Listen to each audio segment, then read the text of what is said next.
hatiku saat ku duduk berdua denganmu, berjalan bersamamu, menari.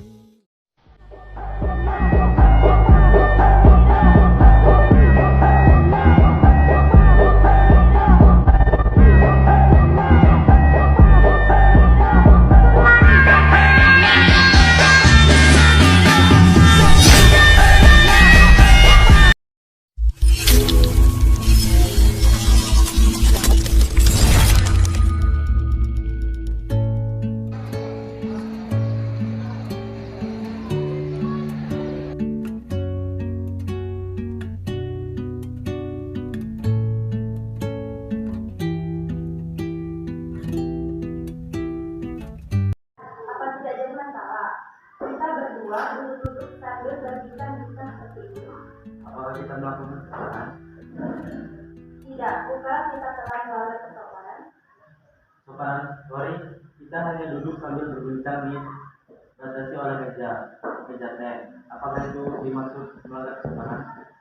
Bukan, tapi segala pekerjaan ada batasnya. Janganlah kita dianggap tidak punya kesopanan. Sebagai orang Solo, seharusnya kau tahu bagaimana pandangan orang di sini mengenai pergaulan antara lelaki dan perempuan. Sorry, sudah berapa kali kujelaskan bahwa aku hanya bumi putra, sedangkan kau adalah gadis berdarah bangsa barat. Tidak perlu kau ulangi lagi juga. Hanapi, hari ini filmmu sangat susah. Tenangkan dulu udaramu. Burung merpati dua sejoli mudah dapat melepasnya. Oh nyonya burung. Harga burung gereja 5 sen, sedangkan cendrawasih seperti emas. Kau pilih yang mana? Burung Garuda ya.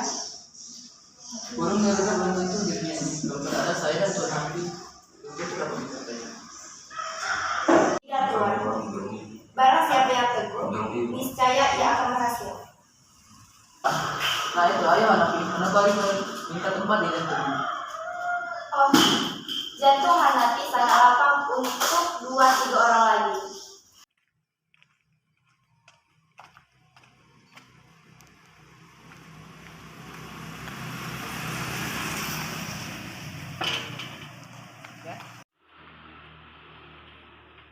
Halo Pak. Halo anakku. Pak, Kori hendak bertanya. Bolehkah Papa menjawabnya? Apakah itu wahai anakku? Bagaimana menurut Papa tentang pernikahan orang Barat dan orang Timur? Pernikahan campur itu banyak rintangannya, Kori. Itu timbul dari keegoisan masing-masing. Namun, asal keduanya dapat bertoleransi, itu tidak jadi masalah. Seperti Papa dan Mama Kori. Kori hanya berpikir bagaimana apabila Kori berjodoh dengan seorang bumi putra. Apa Papa akan menyetujuinya? Apakah orang itu Hanapi? Ini hanya seumpamanya saja, Pak. Jauh apabila aku bertanya soal itu. Tapi tentulah Papa tidak setuju apabila terjadi timur tinggal timur, barat tinggal barat. Apabila gadis Eropa bertemu di kaum lelaki bumi putra, termasuk Hanapi, walaupun ia bergaul dengan bangsa kita, tapi tetaplah ia bumi putra. Setelah Kori mendengar kata-kata dari sang ayah, ia menjadi bimbang mengenai perkara hatinya.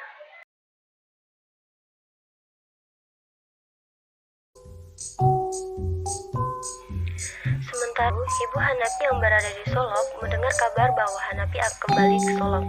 Ibu Hanapi sangat senang mendengar kabar Hanapi akan pulang karena dia ingin cepat-cepat memberitahu tentang rencana yang ingin menjodohkannya anak dari Sultan Batua, yaitu Rabi'ah. Namun sayang, setelah Hanapi mendengar kabar itu, dia tidak senang dengan hal itu. Hanapi langsung saja keluar rumah. Dia muak dengan apa yang dibicarakan ibunya tentang perjodohan itu. Di luar memanggilnya, menyampaikan ke Hanapi termasuk sebuah surat. Ini ada surat. Sudah, Sanori. Dan ternyata surat itu dari Kori. Sahabatku, Hanapi. Han, aku hendak pergi ke Betawi. Tapi aku tak tahu pasti kapan tepatnya aku pulang saat kau membaca suratku ini. Tentulah aku tenang dalam perjalanan. Papa benar Han, timur tinggal timur, barat tinggal barat. Tak akan dapat ditumbunin jurang yang membatasi kedua bagianan itu. Aku harap kau maklum, Hanapi. Sahabatmu, Cory Dubuze. 2 tahun kemudian berlalu. Cory meninggal Hanapi. Akhirnya dengan berat hati, Hanapi menerima perjodohannya dengan Rafi'ah. Meski pernikahan berlangsung kurang lebih 2 tahun itu, sudah dikaruniai seorang anak laki-laki yang bernama Syafi'i. Pernikahan Hanapi dan Rafi'ah bagai menyimpan api dalam sekap. Dia sangat tidak bahagia pernikahannya itu. Puncaknya ketika teman-teman Hanapi pergi bertandang ke rumahnya, termasuk Suzun yang akrab dengan Hanapi. Waalaikumsalam.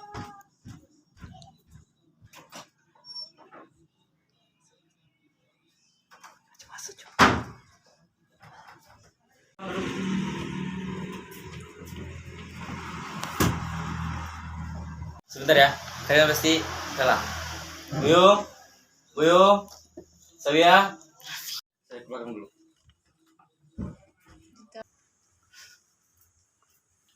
Aku memanggil, tidak ada satupun yang menyaut. Maafkan aku Hanapi, Buyung sedang membawa Syafi'i keluar rumah. Alasan tiap ada tamu pasti kalian begini. Tapi yang sedang membuatkan makanan dan minuman untuk nyonya dan tuan itu. Lalu, siapa yang hendak membawa minum itu? Aku kah?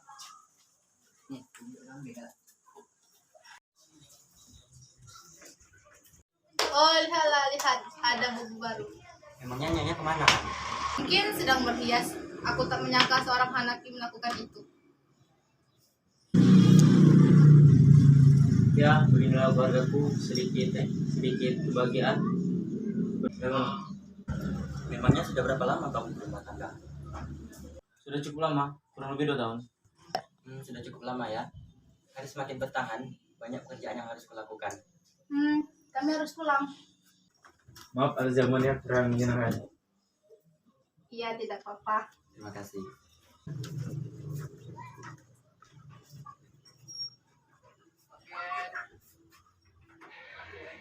Setelah kepergian tamu-tamu Hanapi itu, dia kembali marah kepada dan pergi meninggalkan rumah kemudian. Di perjalanan, ada seekor anjing menggigit kakinya, yang membuatnya harus terpaksa berobat di Betawi. Namun hal itu sangat menyenangkan bagi Hanapi, karena di Betawi di sana ada Cory.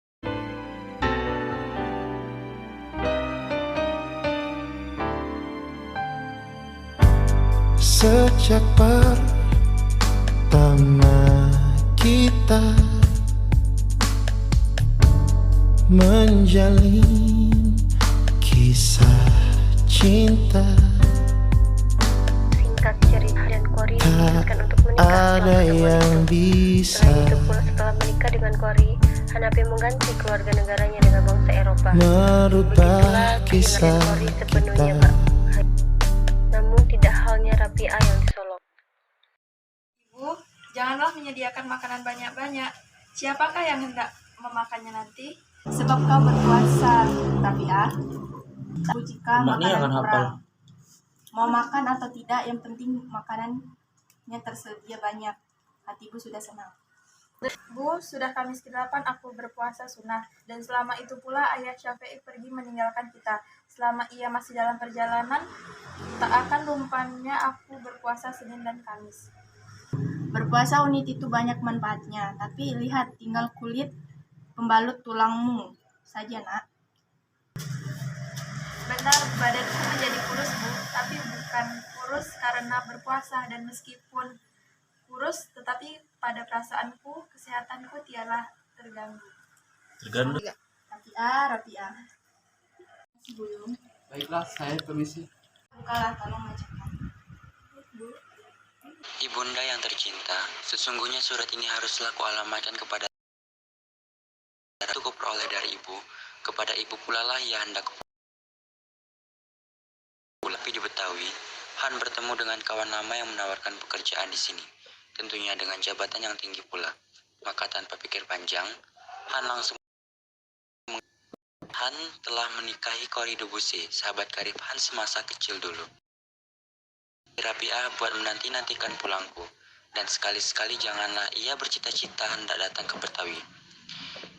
Maka dari itu, selagi Rabi'ah masih muda, suami yang cocok dengannya dan lebih baik dari Han. Salam, Hanapi. Kehidupan rumah tangga Cory dan Hanapi tak selamanya bersukaria. Kawan-kawan yang mengetahui kawinan itu mulai menjauh. Di satu pihak menganggap Hanapi besar kepala dan angkuh tidak menghargai bangsanya sendiri. Di lain pihak, Cory dianggap menjauhkan diri dari pergaulan kehidupan bangsa. Terjadilah kesalahan pahaman yang akhirnya mengakibatkan pernikahan itu akan terjadi perceraian. Apa yang kau lakukan selama aku tidak ada di rumah? Apa maksudnya? Aku tak mengerti. Kamu bawa laki-laki lain ke rumah kan? Iya kan? Apa maksudnya? Kau sungguh terlalu menuduh begitu. Lebih dari menuduh. Nah, kalau begitu, kau kumpulkan semua bukti dan saksi supaya disahkan oleh pengadilan. Jadi ini yang peroleh. Perempuan yang mendapat dengan banyak perjuangan.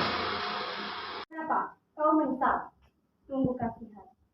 Memang patut dikasihani hanya untuk wanita yang semacam kau.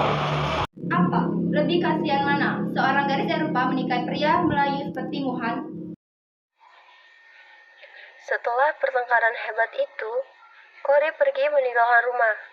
Juga Hanapi menyesalkan perbuatannya. Dia sangat amat bersalah kepada Cory. Tidaklah ia memicikan matanya sekejap juga, sungguh urat-urat sarafnya bergoyang. Perangainya serupa orang gila. Setelah beberapa lama Hanapi mencari Cory, akhirnya ia menemukannya. Cory tinggal di rumah Nyonya Van de Man di Semarang, namun keadaannya tidak seperti dulu. Dan Cory sedang di rumah sakit. Dengan langkah ke rumah sakit melewati setiap lorong dengan halisa hati. Sampailah Hanapi sebuah kamar berjalan dengan ujung sepatunya, lalu mendapatkan Cory yang sedang berbaring di tempat tidurnya. Dengan cepat, ia Cory. Cory, ini aku suamimu. Hanapi, Akan sembuh, kita akan pulang besok. sabarlah Han. Tidak Cory. Aku tidak suka kau tinggalkan. Bangunlah, kita mulai kehidupan yang baru. Selamat tinggal Han. Rawatlah anakmu. Aku. Dokter, tolong dokter. Dokter tidak dapat menyelamatkan Cory. Dokter, Cory Cory. kesal terhadap dengan Cory. Namun mau apa dikata, nasi sudah jadi bubur.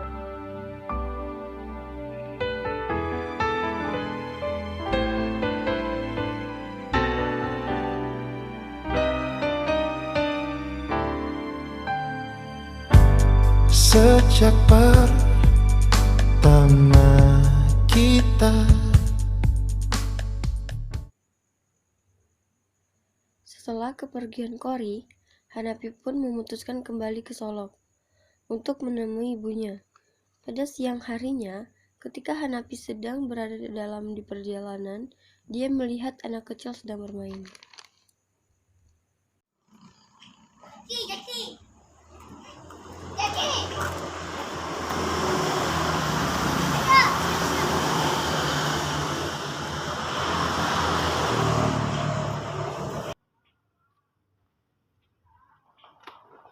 Hai Buyung, kalau lewat menjaga anakku tak saja.